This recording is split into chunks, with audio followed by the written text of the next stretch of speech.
Magandang tanghali sa inyong lahat dyan. Ako po ay magsasagawa ng hapunan ng Panginoon sa tanghali.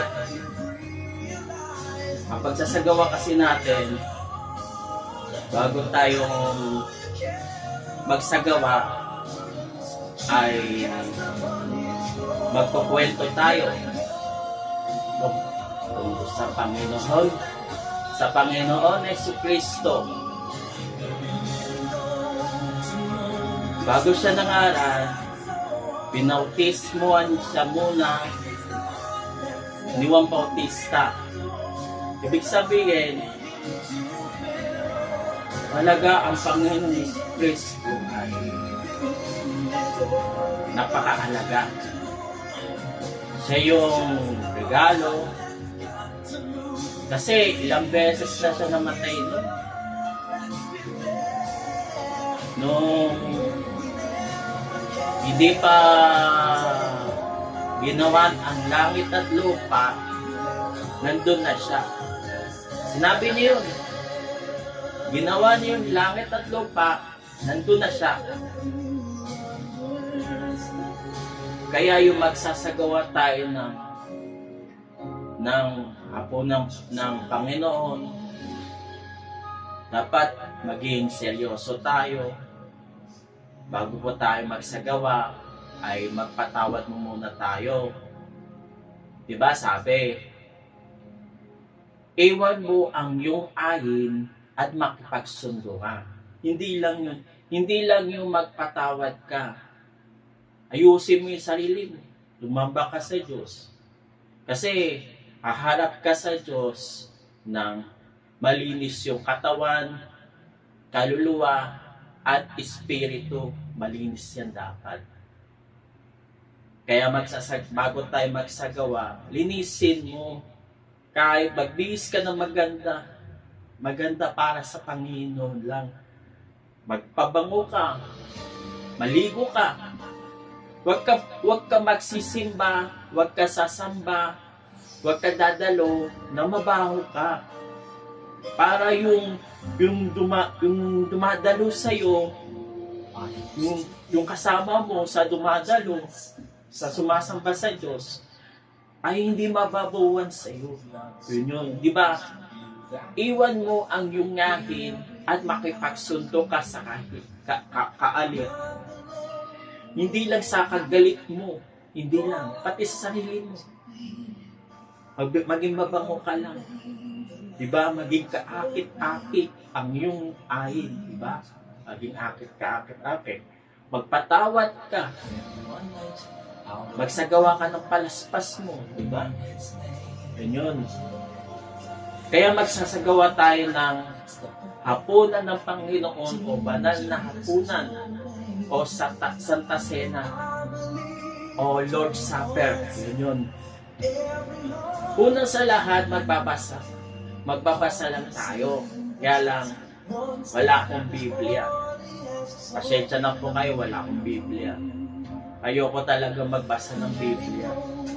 Kasi wala akong karapatan na magbasa ng Biblia. O kaya ang Biblia ay para sa isang tao lang. O kaya ang Biblia ay nagkakaligaw sa atin. Di ba yun? Kaya ay ngayon, magsasagawa mo tayo ng hapunan ng Panginoon. Una sa lahat, sabi ni Pablo, alalahanin mo ito. Diba? Alalahanin ito. Ito yung tinapay at ito yung alak. Nun. Kasi mas mahalaga ito eh. Yung ginagawa yung iba dyan, walang libatura, walang lasa ang tinapay nila. Tapos yung alak nila, hindi masyado matapang, hindi naman nakakalasing. Di ba? Siyempre, di ba sabi sa Biblia, huwag mong langisan mo ang iyong buhok. Huwag kang magpakita na nag-aayuno ka. Tapos, Pag tumulong ka, huwag mong ipamalita na tumulong ka.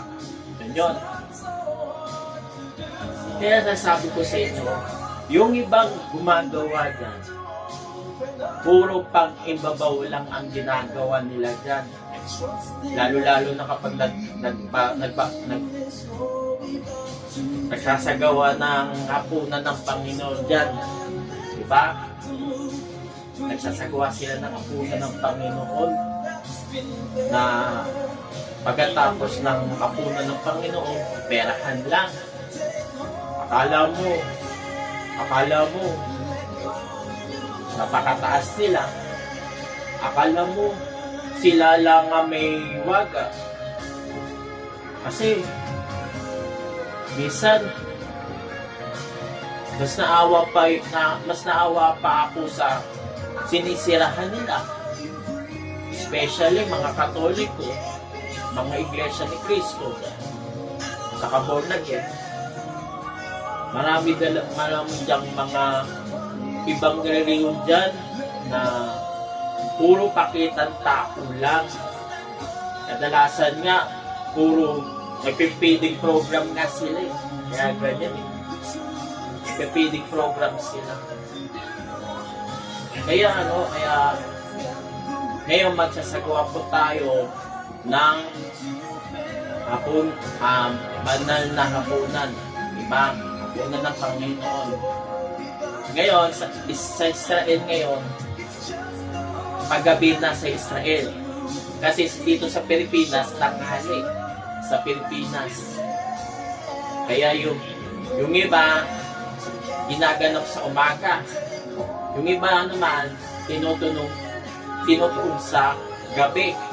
Kung gabi ginaganap, gabi din gagawin. Yun. Kaya sasabihin ko sa iyo,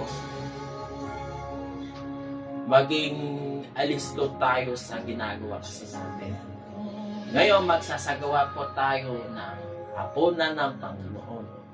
Yun.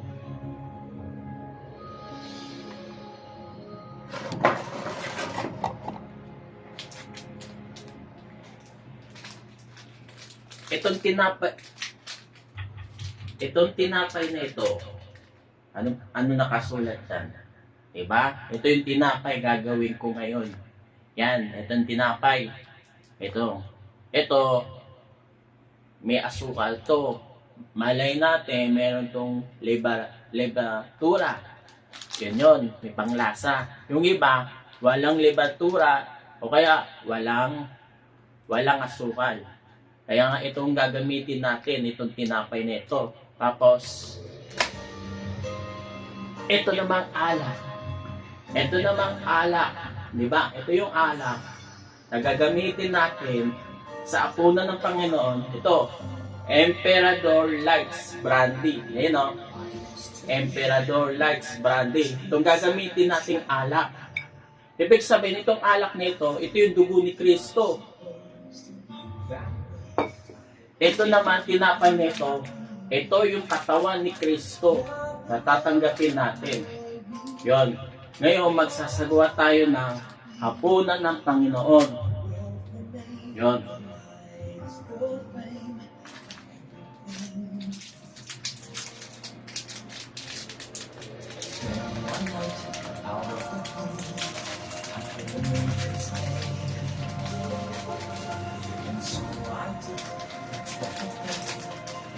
Into his domain, and I believe that he wants every heart to do.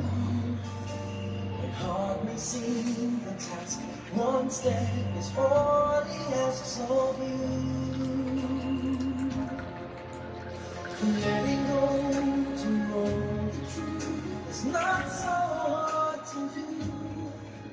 It's the heart that's got the will to open up to feel. Trusting and believing. Ito yung tinapay nito.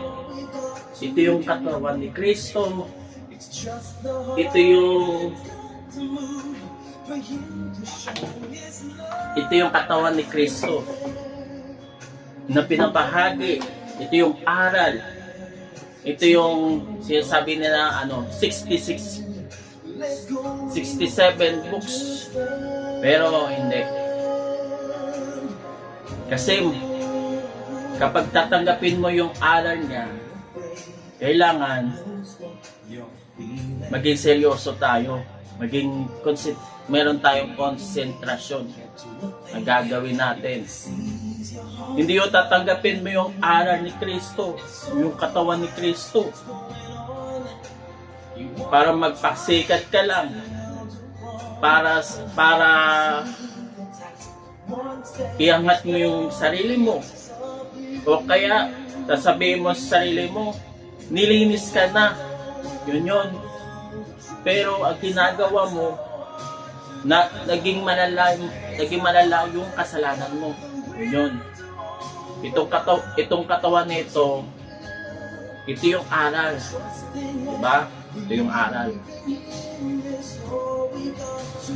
Tapos, itong alak nito, itong dugo ni Kristo, no, umaagos sa krus ng Kalbaryo.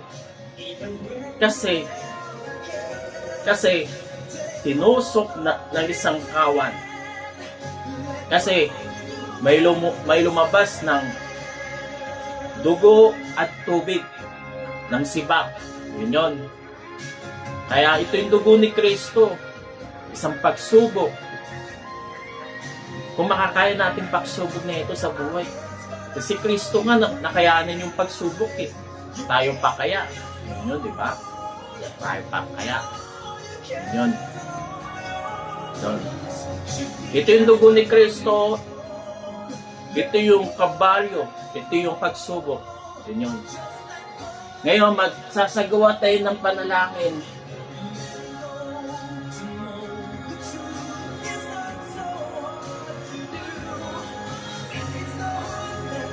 Ama namin sa langit, salamat po sa inyong lahat dyan.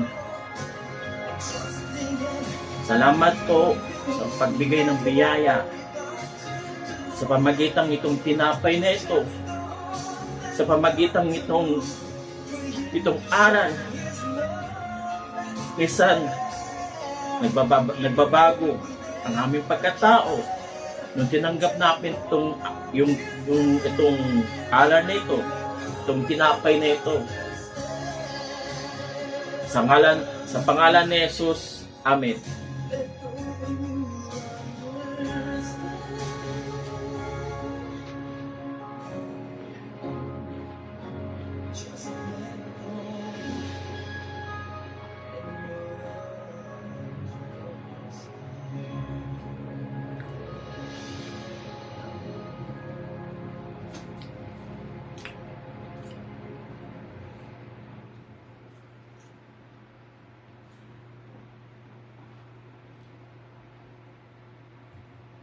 Ama sa langit, itong alak nito, ito yung dugo ni Kristo, ito yung pagsubok na dadahanasin na magpapasan kami sa krus, di ba? Kakayanin namin yung pagsubok na ito. Sa pangalan ni Jesus, Amen.